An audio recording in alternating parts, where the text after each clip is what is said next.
It's not hard to infer from what people are publicly able to say unpunished that there is an anti-white agenda, or at the very least, a sentiment of white apologism, manifest not only in law enforcement, but forum moderation.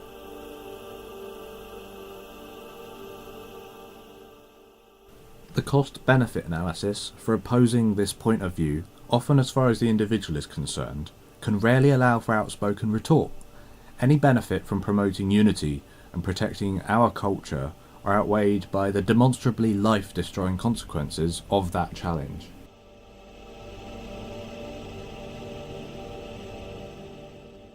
People who support racist ideologies, at least on the left, go out of their way to make sure you don't speak up against it by immediately targeting the most important personal aspects of your life, your work and often your family and friends, trying to out you as some sort of bigot. And that's the real bigotry, their intolerance of opposing opinions, and never lending an open mind, or even allowing dissenting speech.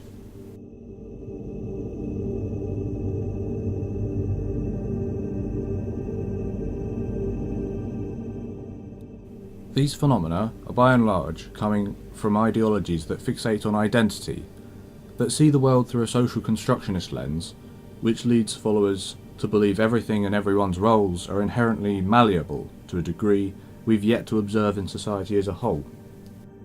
I'm not denying there is malleability, there certainly is, but the issue I see with the way they'd have equality achieved is by imposing positive discrimination or emancipation or reparations, or affirmative action. The notion that we have our own preferences and wants in life offends them.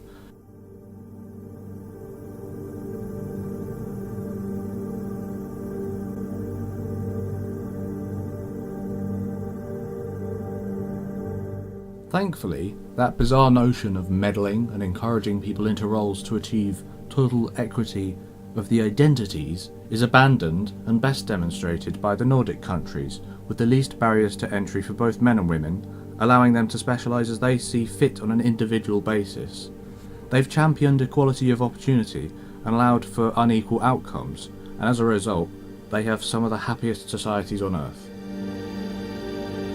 Identity politics mires their adherents to evaluate people based not on their merit or their actions and contributions, but merely on the identities we're born with, as well as weighting the importance of historical oppression heavily on current affairs, leaving you with little to no room for social manoeuvring.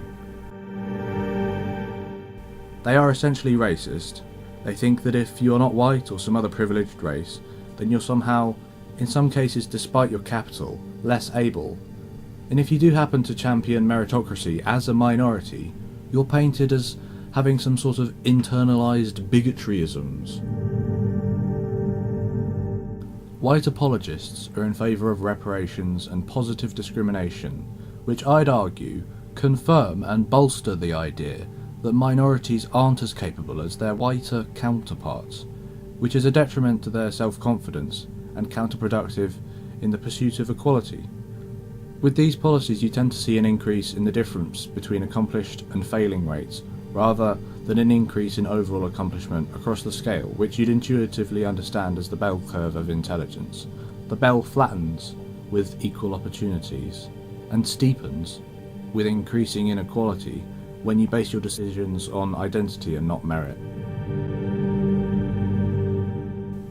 So, if you will, we've established that if you're willing to forget the history of oppression from multiple generations ago, there are white supremacists who resent their whiteness for fear of being judged as the oppressor. And the saddest thing, I think, is that because of this notion of superiority and shame they feel, they're compelled to do everything they can to absolve themselves of any unearned privilege, all the while creating this culture of silence that, if ever came to fruition, would have them first on the chopping block for the crime of being white. They're essentially proponents of their own demise. Unfortunately, for the unlucky few who promote this kind of diversity, and also happen to be privileged within their schema, are simply let go from their position and replaced by a more diverse candidate. They then have to justify this to themselves. You can draw comparisons with the way the communists were betrayed, devout members of the party thinking they were in line, only to find themselves in the gulag, and for what reason they had no idea. If you turn on annotations, you can watch this clip that highlights the grim irony of this situation. Their obsession with balancing power, or achievement equity as I'd call it, ensures they neglect to fully envision what these changes actually have on society. I touched on positive discrimination and affirmative action, and how that doesn't help with the actual achievement of minorities, but this is what it does for their sensation of achievement. When you lose the certainty of a meritocratic system, you essentially strip all minorities of their pride and faith that they really earned the position they're in, be it at university or in the world of work. They can no longer be sure that they got it on their skills, merit and contributions alone. There's a lingering doubt that what they are had a role in it.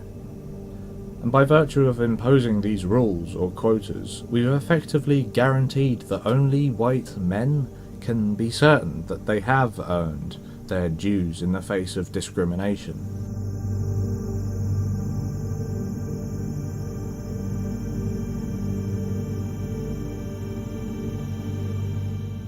Now, this is the risky part of the video, where I might lose some people, but hear me out.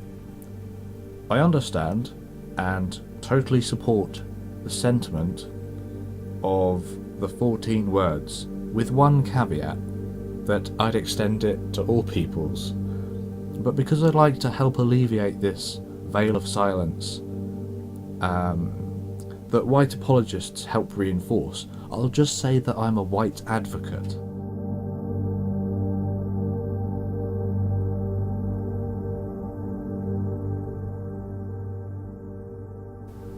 This silence, I'd argue, has left the protection of culture hopelessly neglected.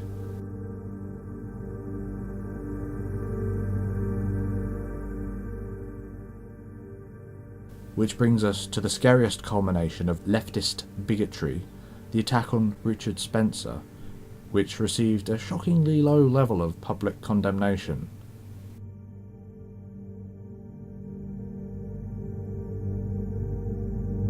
So I've touched on race relations in education and work and the culture clash, or the meme war. I'd like to hear any and all criticism on how I've approached the issue.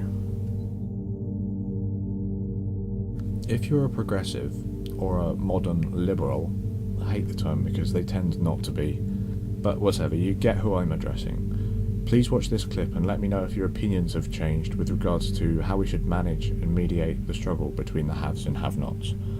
I'd be interested to hear what you have to say on the matter.